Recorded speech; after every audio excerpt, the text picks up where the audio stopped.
कल मैंने आपको बताया था number of atom per cell के बारे में कि number of atom per cell किस किस स्ट्रक्चर में कितने होते हैं, सिंपल क्यूबिक में क्या होंगे, बॉडी सेंटर्ड में क्या होंगे, फेस सेंटर्ड में क्या होंगे। तो कल मैंने आपको बताया था, उसको समझने के लिए हमारे पास सबसे अच्छा तरीका है कि हम एक टेबल बना लेते हैं। टेबल क्या है? Type of solid, number of atom per cell, near neighbour distance, nearest neighbour distance, यानी जो पास पास वाले पड़ोसी एटम होते हैं उनके बीच की दूरी, और रेडियस ऑफ एटम। हम इस स्ट्रक्चर को मान चलते हैं। अब हम यहां देखेंगे, अगर हमारे सिंपल क्यूबिक स्ट्रक्चर है तो उसके अंदर number of atom per cell 1 होता है, नियर नेबर डिस्टेंस ए होती है, और रेडियस उसकी R D upon two means A upon two होती है। अब अगर हम बात करेंगे बॉडी सेंटर्ड क्यूबिक में, तो वहां पर क्या होगा, number of atom per cell 2 होंगे, रेडियस 3/2 इंटू ए होगी, sorry near neighbour distance radius √3/2 into A, और रेडियस √3/4 इंटू ए होगी। यहाँ पर क्या होगा, number of atom per cell 4 होगा, नियर नेबर डिस्टेंस √2/2 इंटू ए होगा, और आपका रेडियस आपका √2/4 ए होगी। अब बात आती है packing efficiency. The percentage of total space occupied by constituent particle is known as packing efficiency. यानी जो टोटल स्पेस ऑक्युपाइड होता है कंस्टिट्यूएंट पार्टिकल्स के द्वारा, ठीक है, वो क्या कहलाती है, उसकी पैकिंग एफिशिएंसी कहलाती है। उसको हम पैकिंग एफिशिएंसी बोलते हैं।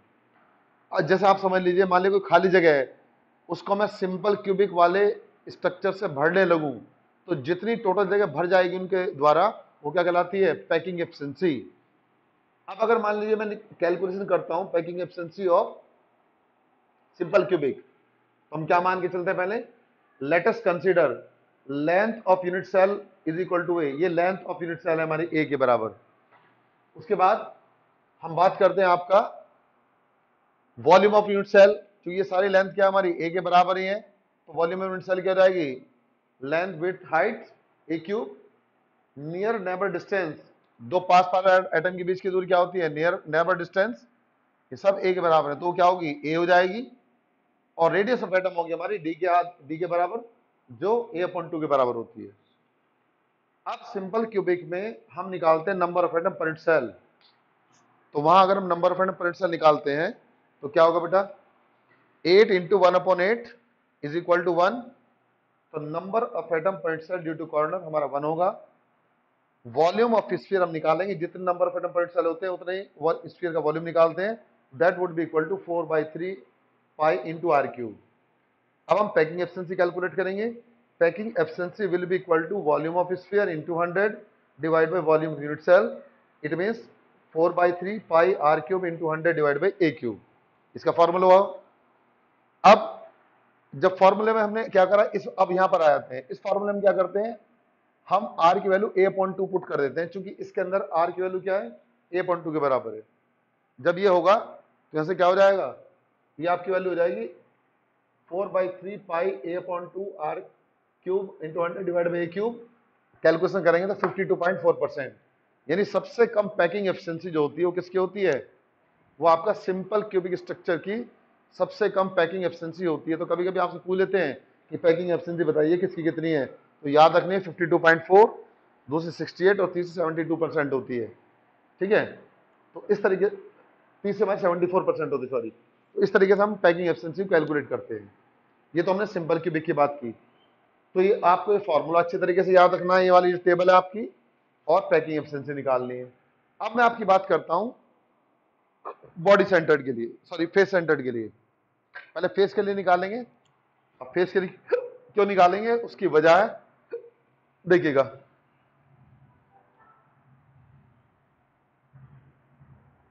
अब निकालते हैं पैकिंग एफिशिएंसी ऑफ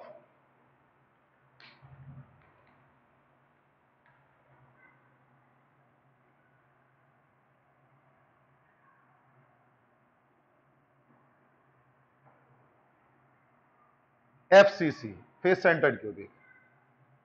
फिर मानते हैं वही length of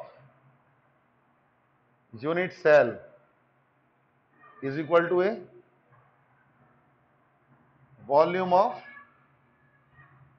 unit cell is equal to a cube. ठीक है। और नियर नेबर डिस्टेंस, नियरेस्ट वल्कन, नियरेस्ट नेबर, दो पास पास वाले पड़ोसी, डिस्टेंस डी। अब वो हमें कैलकुलेट करनी पड़ेगी। कैसे कैलकुलेट करेंगे? हमने स्ट्रक्चर बना लिए, देखो ध्यान से। जो मैंने टेबल में निकाल के बताई थी वो वैल्यू यहां से प्रूव हो जाती है। कैसे निकालते हैं उनको हम?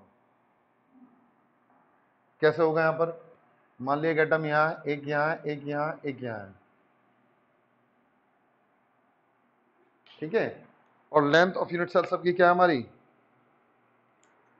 लेंथ ऑफ यूनिट सेल तो सबकी हमारी ए के बराबर ये ए है। अब ये एक बीच में पार्टिकल हमने यहां बनाया, एक यहां फेस पर, एक आगे और एक पीछे। मान लिया पॉइंट हमारा ए है, ये पॉइंट बी है, ये पॉइंट सी है। तो अब हमारी जो नियर, ये दो एटम पास में नहीं है, ये दो एटम पास में नहीं है। पास में कौन से एटम है? ये वाले और ये वाले। इनके बीच की दूरी निकाल लेते हैं। क्या होगा यहां पर? डी बराबर हो जाएगा AC/2, ठीक। और रेडियस ऑफ एटम काहे के बराबर होती है? रेडियस ऑफ एटम होती है हमेशा R, और वो काहे के बराबर होती है? D/2 के। तो पहले तो हमें डी की वैल्यू निकालनी पड़ेगी। डी की वैल्यू निकालने के लिए हम क्या करते हैं? ट्राइंगल, ट्राइंगल ABC, मैथमेटिक्स का काम आ गया। यहां ABC देख रहे हैं, सब लेंथ हमारी ए है। तो ट्राइंगल ABC में क्या होगा बेटा? AC² is equal to BC² plus AB²। इनको कैलकुलेट करेंगे तो A²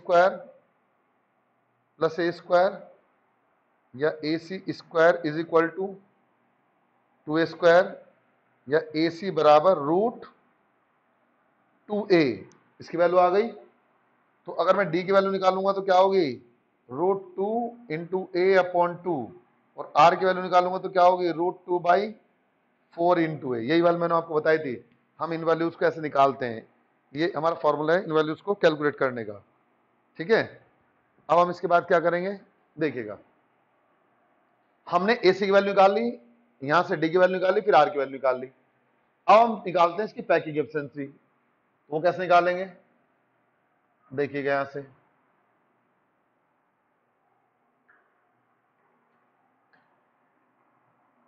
packing efficiency of face centred cubic बराबर, सॉरी अभी पहले निकालेंगे वॉल्यूम ऑफ स्फीयर। तो यहां पर क्या होगा? Volume, number of atom per unit cell, number of atom per unit cell निकाल के दिखाने हैं आपको। बराबर क्या होगा? 1/8 इंटू 8, ये तो कॉर्नर के कारण है, plus 6 into 1/2 is equal to 4।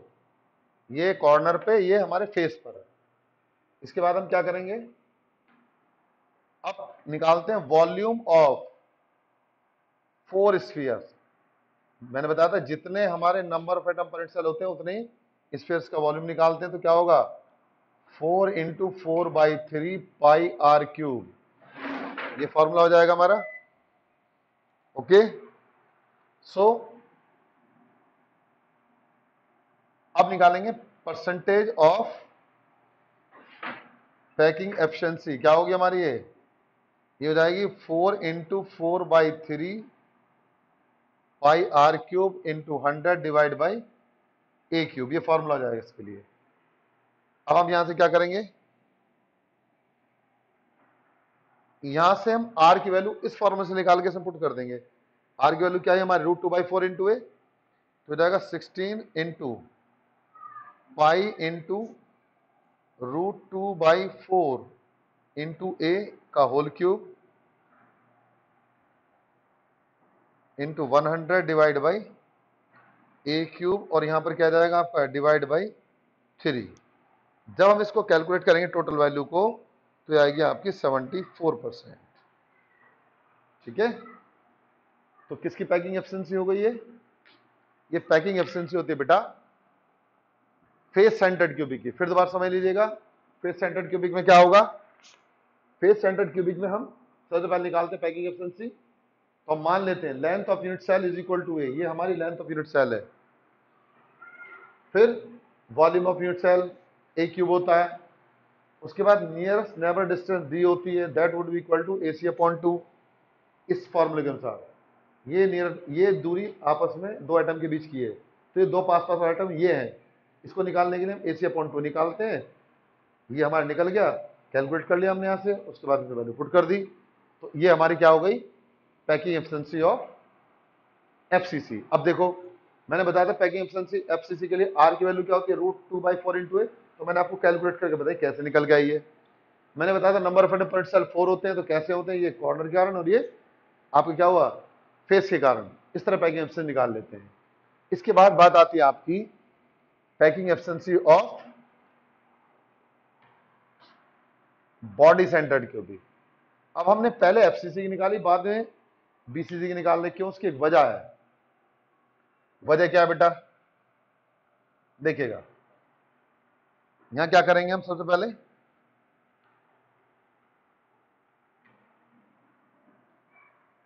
Structure बनाएंगे अपनी।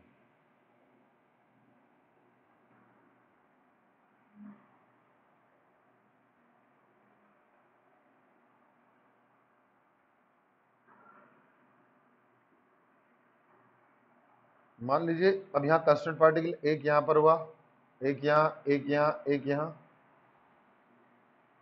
और अगर ये बीसीसी है तो ये कहां पर होगा, सेंटर ऑफ बॉडी पर होगा, यहां पर होगा। हर एक की लेंथ ऑफ यूनिट सेल क्या वही है, ए है सब हमारी, ये भी ए है। तो अगर मैं इस पॉइंट को ए मानता हूं, इसको बी मानता हूं, इसको सी मानता हूं, और इसको मैं डी मानता हूं, तो अब ये दो एटम पास पर है, ये वाले और ये वाले, तो मैं एक लाइन इधर से ऐसे ड्रॉ कर देता हूं, दूसरी लाइन में यहां से ड्रॉ कर देता हूं, तो ट्राइंगल बन गया हमारा एडीसी। दिखाई दे रहा आपको, ट्राइंगल एडीसी। तो हम क्या करेंगे, तो वही length of unit cell a, volume of unit cell is equal to a cube, near neighbour distance D, और उसके बाद में क्या होगा, रेडियस ऑफ एटम। उसके बाद हम नियर नेबर डी जो निकालेंगे, तो डी क्या होगी, D would be equal to a D upon 2, and radius of atom is equal to D by 2। तो पहले हमें क्या करना पड़ेगा, नियर नेबर डिस्टेंस निकालनी पड़ेगी। तो हम क्या लेंगे, ट्राइंगल एडीसी, आप देख रहे हैं एडीसी, तो यहां पर क्या होगा, AD square is equal to A C square plus C D square. A C square की पहले वैल्यू मैंने आपको निकाल के बताई थी 2a square, C D square की वैल्यू क्या करते हैं हम, ए स्क्वायर निकाल लेते हैं यहां से, तो इसकी वैल्यू कितनी आ गई हमारी 3a स्क्वायर, या A D is equal to √3a। अब यहां से पहले हम डी की वैल्यू निकालेंगे, √3/2 इंटू ए, उसके बाद आर की वैल्यू निकालेंगे √3/4 इंटू ए। बताया था आपको ये। तो इस तरीके से क्या करते हैं, आप इसको कैलकुलेट कर लेते हैं। अब हम निकालते हैं number of atom per cell, तो क्या होंगे, 8 इंटू 1/8 तो कॉर्नर के कारण होंगे, प्लस 1 किसके कारण होगा, सेंटर ऑफ बॉडी के, तो नंबर ऑफ एटम क्या हो गया हमारा 2। तो total number of atom per cell इसमें क्या होते हैं, 2 होते हैं। अब हम क्या करेंगे, यहां पर वॉल्यूम ऑफ 2 स्फीयर कैलकुलेट करेंगे, that would be equal to 2 into 4/3 pi r cube, but packing efficiency will be equal to 2 into 4/3 pi r cube into 100 divide by a cube. जब हम वैल्यू को कैलकुलेट करेंगे तो value calculate करने पर क्या होगा, ये वैल्यू आर की वैल्यू में आप पुट कर देंगे। अब यहाँ बजाय √2 के हम क्या करेंगे, √3/4 इंटू ए करेंगे। जब ये हमारा कैलकुलेट होगा तो इसकी वैल्यू कितनी आ जाएगी आपकी, दैट वुड बी 68%। ठीक है, तो ये वैल्यू क्या आएगी आपकी 68% आ जाएगी। तो इस तरीके से हम क्या करते हैं, इन वैल्यूज को कैलकुलेट कर लेते हैं। तो फिर समझिए दोबारा से, पैकिंग एफिशिएंसी क्या होती है, the percentage of total space occupied by constituent particle is known as packing efficiency. उसको हम क्या कहते हैं, पैकिंग एफिशिएंसी कहते हैं। Greater the packing efficiency greater will be stability of molecule. किसी मॉलिक्यूल की पैकिंग एफिशिएंसी जितनी ज्यादा होगी, उस मॉलिक्यूल की स्टेबिलिटी उतनी ही ज्यादा होती है। तो अगर आपसे पूछने लगे कि simple cubic, body centred cubic, face centred cubic, इन सब में सबसे ज्यादा पैकिंग एफिशिएंसी किसकी होती है? तो आप बताएंगे एफसीसी की, उससे कम बीसीसी की, उसके बाद में सबसे कम हमारी सिंपल क्यूबिक की। तो इस तरीके से कभी कभी आपसे वो पैकिंग एफिशिएंसी के बारे में पूछ लेता है। तो ये पैकिंग एफिशिएंसी की बात हुई बेटा। अब इसके बाद बात आती है आपकी, एक फॉर्मूला है आपका इसके अंदर,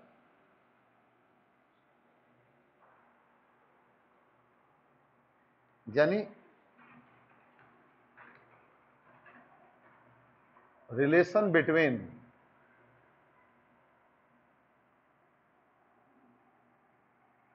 density of solid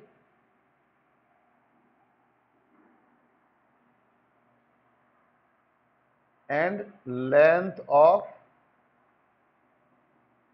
unit cell, इनके बीच में एक रिलेशन होता है, कैसे निकाल देंगे इसको? ठीक है जी। तो समझिए क्या करेंगे हम इसके अंदर।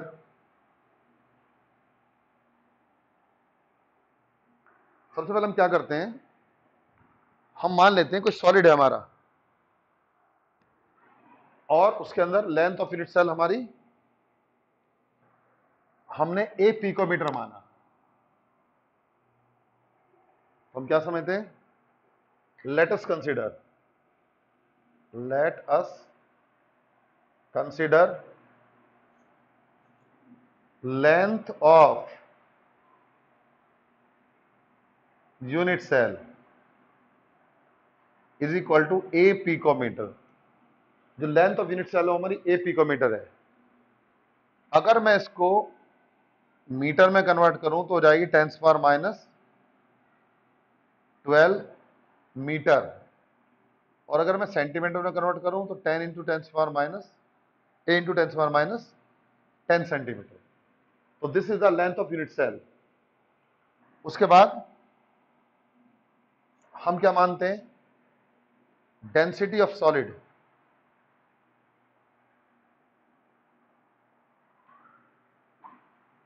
Is equal to rho. Rho density of solid है। उसके बाद atomic mass of solid is equal to capital M, और number of atom per unit cell is equal to Z. Z number of atom per unit cell है। तो क्या होगा जी, तो देखिएगा, उसके बाद हम लेते हैं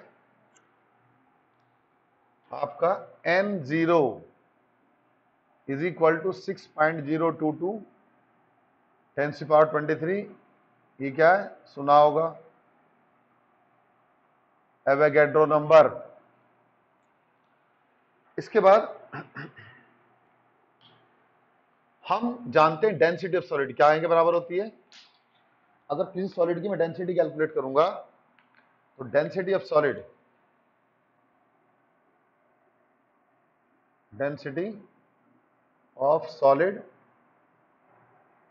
यानी rho is equal to mass of solid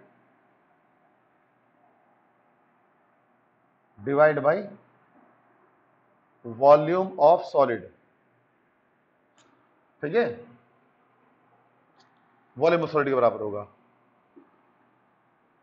mass of atom बराबर होता है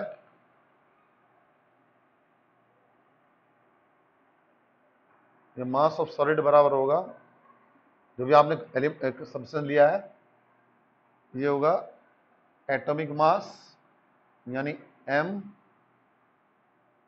into Z divide by n0।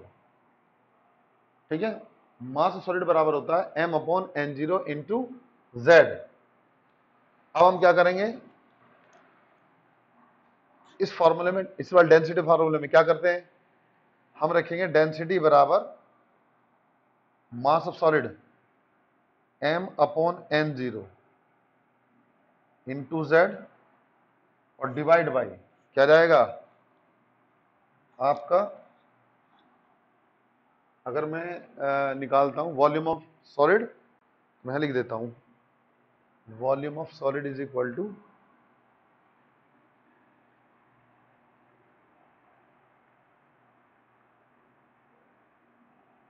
A into 10⁻⁻10 centimetre का होल क्यूब। यहां से क्या जाएगा, A इंटू 10⁻⁻10 का होल क्यूब ग्राम पर सेंटीमीटर क्यूब। तो ये फॉर्मूला हो जाएगा Z बराबर रो बराबर Z into m divide by N0 into a cube into 10⁻⁻30 gram per centimetre cube. ये फॉर्मूला है डेंसिटी को कैलकुलेट करने का। यदि हमने लेंथ ऑफ यूनिट सेल काय में लिए, पिकोमीटर में, ध्यान रखना ये तब है जब हमारा क्या हो,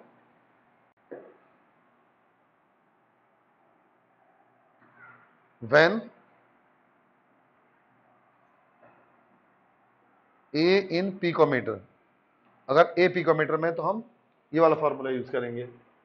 उसके बाद व्हेन ए इन सेंटीमीटर, अगर ए हमारा क्या है सेंटीमीटर में, तो हम क्या करेंगे, हम फिर फॉर्मूला यूज करेंगे रो बराबर Z into m divide by a cube into आपका N0। अब हम 10⁻30 डिवाइड नहीं करेंगे। तो अगर फॉर्मूले में आपके क्वेश्चन है वो आपको लेंथ ऑफ यूनिट सेल देता है पिकोमीटर में, तो आप ये फॉर्मूला यूज करेंगे, और आपको सेंटीमीटर में देता है तो ये फॉर्मूला यूज करेंगे। फिर दोबारा समझ लीजिएगा कि let us consider length of unit cell. कोई हमने सॉलिड लिया, मान लीजिए हमने सॉलिड ले लिया, सिंपल क्यूबिक लिया सपोज करो,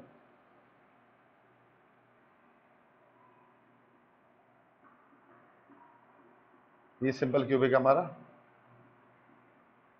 ठीक है। तो क्या होगा, यहां पर हमने मान लिया length of unit cell is equal to a picometer, ये ए पिकोमीटर लेंथ है। अगर मैं इसे मीटर में कन्वर्ट करता हूं, ए इंटू 10⁻12 हो जाएगी। सेंटीमीटर में कन्वर्ट करता हूं तो आपकी ए इंटू 10⁻10 सेंटीमीटर हो जाएगी। अब अगर मैं डेंसिटी सॉरी अगर मैं निकालता हूं इसका वॉल्यूम ऑफ सॉलिड, तो कहाँ के बराबर हो जाएगी, वो हो जाएगी आपकी ए क्यूब इंटू ए इंटू 10⁻10 सेंटीमीटर होल क्यूब। और डेंसिटी अगर मैं बात करता हूँ डेंसिटी ऑफ सॉलिड, तो ये कहाँ के बराबर होती है, रो के इनसे इंडिकेट किया। एटॉमिक मास ऑफ सॉलिड मैंने बताया आपको क्या है, M capital M, number of percent Z, और जेड की वैल्यू से हम यहाँ क्या करते हैं, यदि जेड बराबर 1 है तो सिंपल क्यूबिक, अगर आपको सॉलिड सिंपल क्यूबिक दिया तो जेड की वैल्यू 1 रखोगे। जेड बराबर 2 अगर हमारा क्या है वो बॉडी सेंटर्ड क्यूबिक है। जेड बराबर 4 अगर वो क्या है हमारा फेस सेंटर्ड क्यूबिक है, ठीक है। तो इस तरीके से आप इस फॉर्मूले के ऊपर क्वेश्चंस को करेंगे, क्वेश्चन आपके सॉल्व होंगे। तो ये तो बात थी आपकी डेंसिटी। ये बात ध्यान रखना, बच्चे बार बार गड़बड़ करते हैं।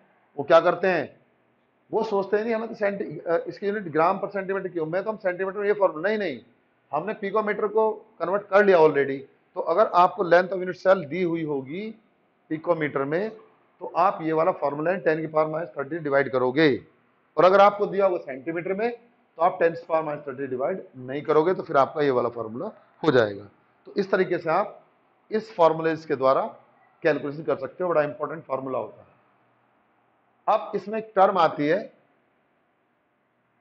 बल्कि आपका क्या है, एक क्वेश्चन है कि टू प्रूव दैट या to calculate relation between radius ratio of octahedral void, ये एनसीईआरटी प्रॉब्लम बेटा, ठीक है। आपको रिलेशन निकालना है किसके बीच में, ऑक्टाहेड्रल वॉइड के लिए। तो इसके लिए क्या करेंगे हम, देखिएगा। सबसे पहले हम क्या करते हैं, इसको रब कर देते हैं यहां से, ताकि इतनी जगह बच जाए हमारे पास। और हम अब इसमें मान लीजिए ये हमारी कोई ऑक्टाहेड्रल वॉइड है, ऐसे हमने इसको ऐसे बना दिया। ऑक्टेल का मतलब क्या होता है? वो जगह जो 6 स्फीयर के द्वारा बनी हो। अब हम सिंपलिसिटी के लिए मान लेते हैं एक स्फीयर के ऊपर एक स्फीयर के नीचे है, लेकिन उसको हम नहीं दिखाते। ये जो बीच में जगह बन रही है ऑक्टेलॉइड है, मैं इसको ऐसे स्फीयर से बना के दिखा देता हूं, ऐसे, ये समझ लीजिएगा, ठीक है। तो हमने इसको यहां पूरा कर दिया ऐसे। अब ये क्या हो गए इनके, ये इनके पॉइंट हुए, इनको आपस में से मिला देते हैं, मिला दिया, ये इसका सेंटर हुआ। मान लीजिए ये हमारा क्या है, एनायन और ये कैटायन है, ये कैपिटल आर हुआ, ये कैपिटल आर हुआ, उसके बाद में आपका यहां से यहां तक ये आर, यहां से यहां तक फिर ये आर। फिगर छोटा बना है, थोड़ा बड़ा बनाते हैं भाई, फिगर में मजा नहीं आएगी, फिगर को थोड़ा बड़ा बनाते हैं।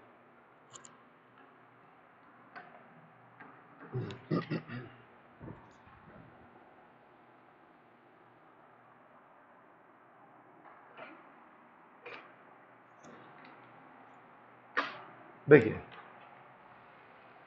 क्या किया हमने, एक स्ट्रक्चर ली इस तरीके से,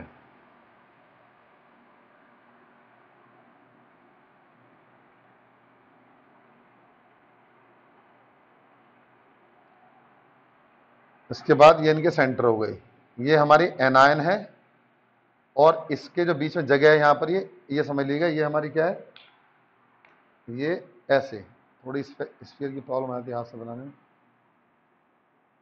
ये समझ लीजिएगा ये इसके इससे बंधा हुआ है ऐसे।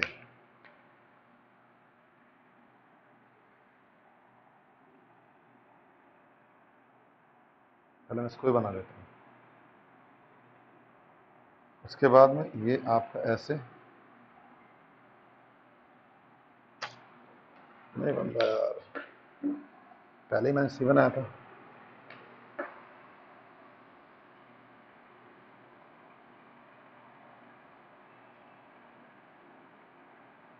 ऐसा समझ लीजिए, और बीच में मैं ये बनाता हूं, ये समझिए, ये हमारा क्या हुआ, ये एनायन है, इनको मैंने ऐसे मिला दिया आपस में, इसकी रेडियस कैपिटल आर, इसकी रेडियस कैपिटल आर, उसके बाद में फिर यहां से यहां तक मैंने लाइन खींच दी, ये कैपिटल आर, यहां से यहां तक ये फिर रेडियस होगी कैपिटल आर, और ये जो हमारा कैटायन है इसकी डायमीटर हमारी क्या होगी 2r, ऐसा समझ लीजिएगा, यहाँ 2r है ये पॉइंट हमारा ए हुआ, ये पॉइंट बी हुआ, ये सी हुआ, ये डी हुआ, ठीक है। तो हम ये मान के चलते हैं ये तो क्या हमारे एनायन है, और ये क्या हमारे, ये हमारी कैटायन है, ठीक है। और लेंथ ऑफ यूनिट सेल सबकी क्या है हमारी ए है, ये भी ए है, ये भी ए है, ये भी ए है। तो हमें ये प्रूव करना है कि small r divide by capital R is equal to 0.414, ये हमें प्रूव करना है, ऑक्टेलॉइड के लिए होता है। तो हम क्या करेंगे, लेट अस कंसीडर, क्या कंसीडर करें, length of unit cell is equal to small a, उसके बाद रेडियस ऑफ एनायन, एनायन की रेडियस कैपिटल आर, उसके बाद radius of cation is equal to small r, ठीक है। उसके बाद क्या होगा जी, अब हम क्या करेंगे, हम लेते हैं ट्राइंगल आपका ए बी सी, ये हम पहले से निकाल लें, ए सी अपॉन ए बी। अगर मैं ए सी अपॉन ए बी निकालता हूं तो रिलेशन क्या आएगा, are plus 2r divide by 2r। देखिए यहां से इसी की वैल्यू r, यहां से यहां तक r हो गई, ये 2r हो गई, ये फिर r हो गई, तो r plus 2r divide by 2r किसकी वैल्यू हो गई, ए सी अपॉन ए बी की। अगर मैं 2 लेके कॉमन काट देता हूं तो r plus small r divide by capital R, इसके बीच में क्या होता है, रिलेशन आ जाता है। अब हम क्या करेंगे, triangle, triangle A B C, ये ट्राइंगल देखते हैं ए बी सी से। क्या जानते हैं, ए बी सी हम जानते हैं, A C square is equal to A B square plus B C square, A C square is equal to A B square plus B C square. तो यहां से इसके काय बराबर आएगा, A square plus A square is equal to 2a square. भाई length of unit से देखिए, ये तो रेडियस ऑफ एनायन है, ये एक एनायन है, ये एक एनायन है, ये एक एनायन, ये एक एनायन है, और इसके बीच में जो हमने क्या करा, कैटायन फंसा दी, ये कैटायन हमारी, यहां मैंने लिखा भी है आपका, रेडियस ऑफ कैटायन ये है, रेडियस ऑफ एनायन ये है। उसके बाद हम जानते हैं A C is equal to काय के बराबर होगा, √2a के बराबर हो जाएगा। जब ये ए सी √2a के बराबर होगा तो अब हमें क्या करना है, अब हमें एक रिलेशन इनमें निकाल देना कैलकुलेशन के द्वारा। तो हम क्या करेंगे, ए सी की वैल्यू पुट कर दी हमने, √2a, ए बी की वैल्यू यहां से ले लेंगे, क्या हो जाएगी ये a, और यहां से क्या हुआ था, r plus small r divide by capital R। इस a से हमारा क्या हुआ, a कैंसिल हो गया, √2 की वैल्यू होती है 1.414। यहां मैं क्या करता हूं, r कॉमन ले देता हूं, कट जाता है, r से डिवाइड कर देता हूं, small r divide by capital R हो जाएगा, या small r divide by capital R is equal to 0.414। यही हमें प्रूव करना था। क्या है, हमें प्रूव करना है। तो क्या मतलब हुआ, समझिएगा। वो आपसे कहेगा, एनसीईआरटी की प्रॉब्लम है एक्सरसाइज की, कि derive the relation between the radius of cation and radius of anion for octahedroids, या आपको ऐसा कह सकता है, for octahedroid prove that radius of anion, ये रेडियस ऑफ एनायन हुई हमारी r, बताया आपको, radius of cation, sorry radius of cation divided by radius of anion निकालिए। तो रेडियस ऑफ एनायन हमारा कैटायन क्या, small r, radius of anion हमारी कैपिटल R। तो प्रूव करना कि ये इतनी होती है। तो हमने माना, let us consider length of unit cell is equal to a। मैंने लेंथ ऑफ यूनिट सेल को क्या मान लिया, a मान लिया। ये बड़े जो बनाए हमने एनायन, क्योंकि एनायन का साइज क्या होता है, बड़ा होता है, कैटायन का साइज क्या होता है, छोटा होता है। ये क्या हुआ हमारे कैपिटल R, ये हमारा हो गए स्मॉल r। अब हमें इनमें रिलेशन निकालना, तो हम जानते हैं A C upon A B के बीच में हमने रिलेशन निकाला, क्योंकि हमें स्मॉल और कैपिटल R के बीच में रिलेशन निकालने के लिए ये रिलेशन लेना पड़ेगा। तो ए सी अपॉन ए बी कहाँ के बराबर हुआ, देखो यहाँ से r, ये वाले यहाँ से यहाँ तक r, ये 2r, ये फिर r, हम लिख दिया r प्लस 2r। उसके बाद में क्या हुआ, ए बी 2r के बराबर हो गई, इसको हमने कैलकुलेट किया तो कहाँ के बराबर आया, यह आया r plus r divide capital R। अब हम ट्राइंगल, ये तो हमने रिलेशन निकाल दिया, हम ए बी की वैल्यू निकालेंगे, क्या होगी ए बी और ए सी की। ए बी की तो पता है कैपिटल ए, लेकिन ए सी वैल्यू नहीं पता है, जो भी आपको निकाल के बताई थी, 2a square. It means A C is equal to √2a, या A C upon is equal to √2a upon A, या small r plus r plus r divide capital R calculate करेंगे तो ये आपका प्रूव हो जाएगा। ओके, सो क्या हुआ है, हाँ हो गया, कभी सेव कर लो।